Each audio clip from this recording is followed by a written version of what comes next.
Estado de calamidade nos Estados Unidos, com a temperatura, graças a um ciclone bomba, podendo chegar a menos 56 graus. Quais são as consequências sociais e econômicas desse caso?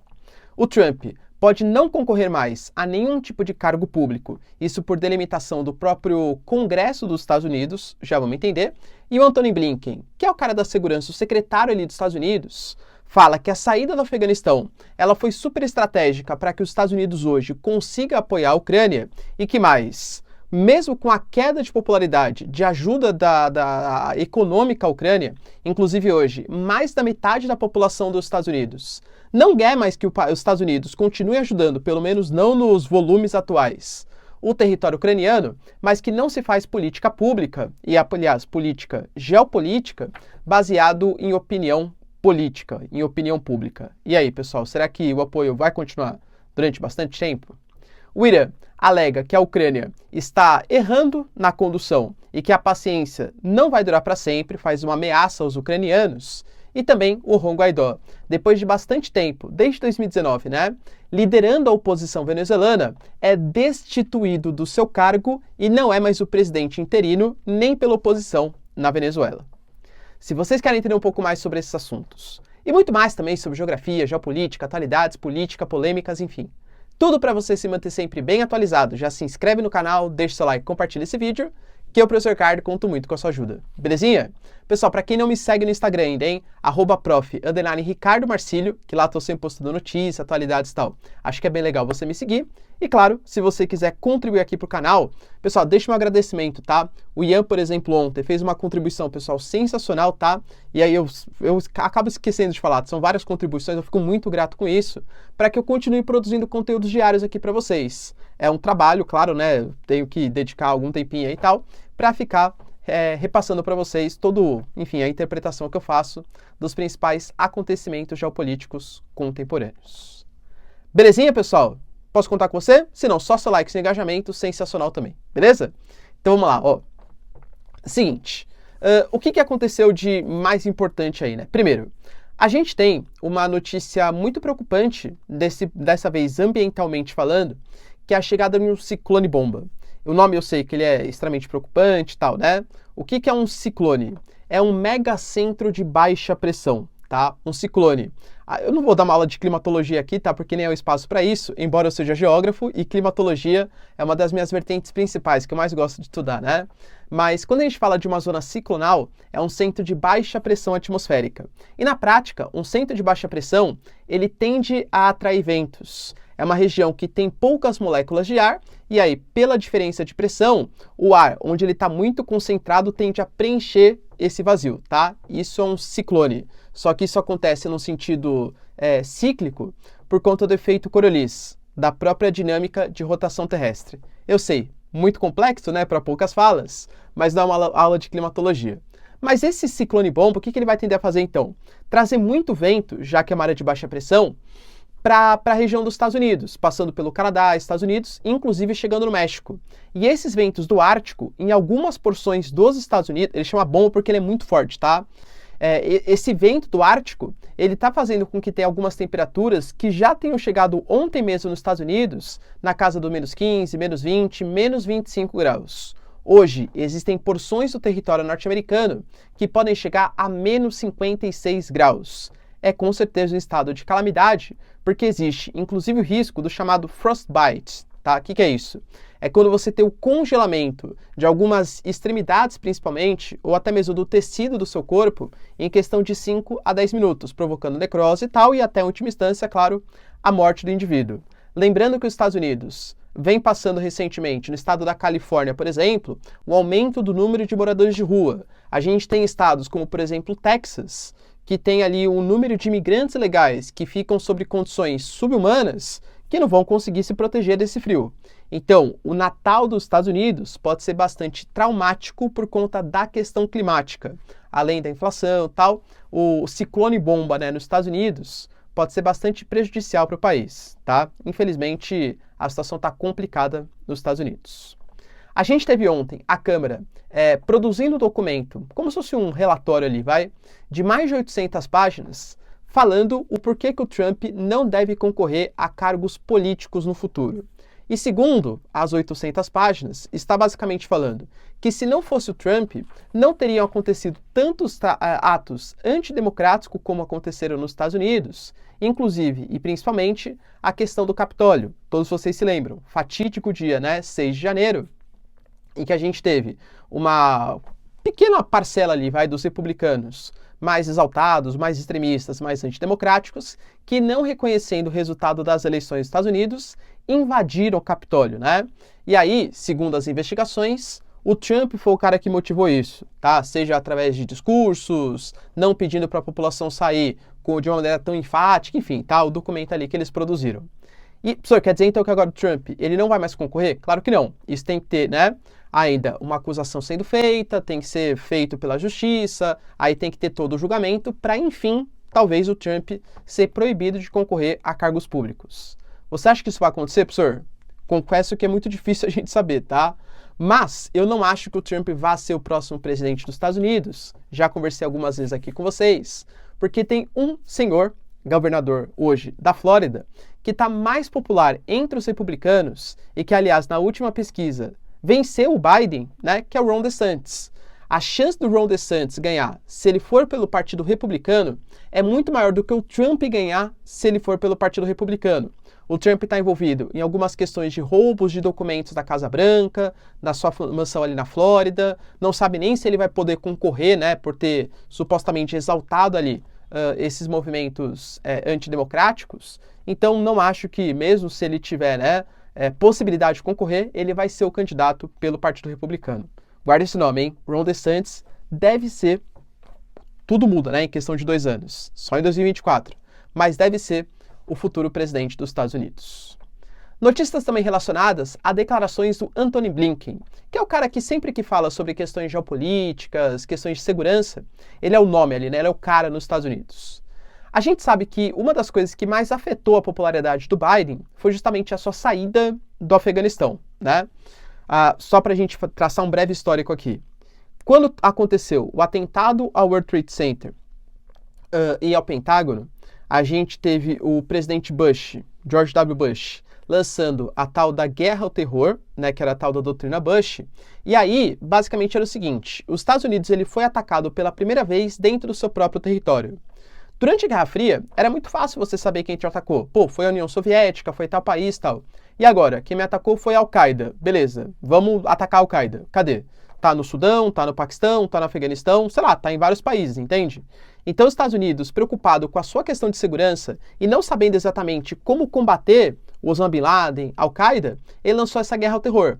Dividiu o mundo em 2 eixos, o eixo do bem e o eixo do mal, e segundo, o que os Estados Unidos considerava que era eixo do mal, ou seja, os países que poderiam colaborar com células terroristas, esses países poderiam ser invadidos a qualquer momento se não colaborasse com as investigações dos Estados Unidos. Havia suspeita, obviamente confirmada depois, que o Bin Laden ele tinha se refugiado no Afeganistão. Só que o Afeganistão ele estava sob domínio do Talibã. O Talibã, que é uma milícia fundamentalista, né? Tudo que a gente já sabe, extremamente complicado. E aí o Talibã, inclusive à época, ficou numa situação muito complicada. Por quê? Se eu não aceito o Osama Bin Laden no meu território, a Al-Qaeda fica brava comigo, eu entro em conflito com a Al-Qaeda e posso ser derrubado pela Al-Qaeda. Se eu aceito o Bin Laden no meu território, quem fica bravo comigo é o maior império do mundo, que é o Império Americano. Por incrível que pareça, o Talibã, numa decisão inteligente, resolveu comprar briga com os Estados Unidos. Aceitou o Osama Bin Laden no seu território, não comprou briga com a Al-Qaeda naquele momento e aceitou o Osama Bin Laden no seu território. Os Estados Unidos foi lá, invadiu, conseguiu tirar o Talibã do poder, só que o Talibã ele fugiu para as áreas montanhosas. O sítio, a parte geográfica ali do Afeganistão, extremamente montanhosa, cheio de cavernas, foi a área que o Talibã se escondeu. E aí os Estados Unidos fez o que a gente chama de state building, né? Ou seja, os Estados Unidos foi lá e colocou um governante que ele considerava, colocou um congresso que ele considerava, um tipo de democracia ocidental num país que nunca esteve acostumado com isso, e ele construiu um Estado sem ter a formação de um Estado vindo pela população. É o que chama de state building. Não adianta você querer colocar princípios ocidentais democráticos em um país que é cheio de milícias, cheio de grupos organizados. Pessoal, você não tem reconhecimento. Foi o que aconteceu com o presidente do Afeganistão, que tinha sido colocado pelos Estados Unidos. com o exército que tinha sido construído, o exército de mercenários feito pelos Estados Unidos. Tanto que os Estados Unidos ficou lá 20 anos, né? Depois foi lá, beleza, conseguiu capturar o Osama Bin Laden, né? O Osama Bin Laden morreu e tal. E aí os Estados Unidos ficou preocupado. Por quê? Pô, se eu sair aqui do território, eu tenho certeza que as minhas instituições não são sólidas. A população não reconhece o presidente que eu coloquei como presidente oficial. Não reconhece essas instituições democráticas. Não é em 20 anos que você muda um povo. Tem que estar bem claro isso, né? Então ficou nesse, será que eu saio, será que eu não saio? O Obama prometeu sair do Afeganistão, não saiu. O Trump, não dá para esquecer, ele negociou com o Talibã e acabou não saindo, sabendo que o Talibã poderia reconquistar aquelas áreas. E o Biden foi o cara que saiu. Só que quando ele saiu, é óbvio que isso ia acontecer. O Talibã foi reconquistando todos os territórios. E, inclusive, a gente teve aquelas cenas bizarras, né? Das pessoas que colaboraram com o Estado americano, desesperadas porque o Talibã ia caçar, não sei o que lá, tal, enfim. Era meio óbvio que isso ia acontecer, né? Mas o Antony Blinken, ele deixou bem claro que ele não considera isso como um erro. Porque todos os países ocidentais concordaram, não foi uma coisa que os Estados Unidos fez do nada. E, aliás, eu até digo isso para vocês. Os Estados Unidos poderia ter feito de outra maneira. Mas como tirar as tropas do Afeganistão sem deixar o Talibã voltar ao poder? E, galera, convenhamos, é interesse econômico e geopolítico. O Afeganistão, conhecido como o cemitério de impérios, porque já acabou com os ingleses, com os soviéticos, com os Estados Unidos, não tem tanto interesse econômico assim. Pô, o que os Estados Unidos vai ficar fazendo lá? Matando soldado, gastando uma baita verba militar? Se é uma região que nem geoestrategicamente é tão importante assim para os Estados Unidos, percebe? Então, já que geopoliticamente e economicamente não interessava mais, os Estados Unidos saiu daquela área. Basicamente foi isso que o Blinken falou. E, aliás, inclusive garantiu, se não fosse a saída do Afeganistão, a gente não teria recursos para hoje estar apoiando a Ucrânia do jeito que a gente está, tá? Então defendeu e falou que não foi uma coisa que os Estados Unidos fez sozinho. Cara, e de fato, concordo com o Blinken nessa, né? Interesses geopolíticos, infelizmente, são dessa maneira. E também garantiu que o apoio à Ucrânia ele vai continuar acontecendo por quê? Foi divulgada uma pesquisa na segunda-feira, no começo da semana, colocando que hoje somente 40% da população dos Estados Unidos deseja que os Estados Unidos continue mandando tantas verbas quanto manda para a Ucrânia. É um número que já foi muito maior no começo dos conflitos. E hoje, somente 48% deseja que os Estados Unidos continue ajudando pelo tempo que for necessário. Ou seja, 60% da população defende que continue talvez ajudando, só que não nesse volume tão significativo, e 52% da população, a maioria, que essa ajuda não tem que ser para sempre, né? Ou seja, tem que ter um tempo delimitado. O Antony Blinken, claro que viu com grandes preocupações, o Biden, os democratas tendem a ser mais auxiliares à Ucrânia, mas colocou que as políticas públicas e geopolíticas desenvolvidas pelos Estados Unidos não vão ser baseados na opinião pública. Ou seja, os Estados Unidos vai fazer o que é melhor. Aliás, até o Zelensky falou, né? Estados Unidos, fazer um investimento aqui na Ucrânia não significa ajudar o Zelensky, significa ajudar a segurança e a democracia. É o papo que ele tem que dar para o Congresso para convencer os republicanos a apoiar a Ucrânia. Claro, né? Está ali no seu papel de tentar receber recursos dos Estados Unidos. Notícias importantes também relacionadas ao Irã. O Irã, que a gente sabe, galera, está passando um momento bastante difícil, as manifestações, é um governo ditatorial, a gente sabe disso, tá? Mas a Ucrânia, ela está colocando, e inclusive falou pro Congresso americano, já ressaltou também para Israel, que é um grande rival do Irã, que o Irã está colaborando com o GNU, não posso falar no YouTube, Sídio, que vem acontecendo na Ucrânia. E por que dessa colaboração? Porque o Irã é suspeito de fornecer os drones kamikazes que estão sendo utilizados pela Rússia para atacar infraestrutura na Ucrânia. Professor, isso está acontecendo? Tá. A questão é, o Irã e a Rússia alegam que o fornecimento desses drones não foi para a guerra. Aconteceu antes da guerra. O Irã não está financiando nada. Não está colaborando, respeita a autodeterminação dos povos, isso segundo o Irã. Mas o Irã garantiu também que a paciência deles é limitada. Ou seja, se eles ficarem alegando que o Irã está colaborando com a guerra tal, isso pode fazer com que o Irã se volte também contra os ucranianos. Por que a Ucrânia está batendo tanto nessa tecla do Irã como um país que está armando os russos? Para gerar mais engajamento de Israel para ajudar a Ucrânia e para gerar engajamento também dos Estados Unidos em ajudar a Ucrânia. De novo, pessoal, é geopolítica, é poder de convencimento. E a gente teve uma notícia também, só para finalizar aqui o nosso vídeo, acerca da Venezuela. Eu já falei para vocês que a Venezuela, óbvio, pessoal, situação lastimável, tá? Cuidado.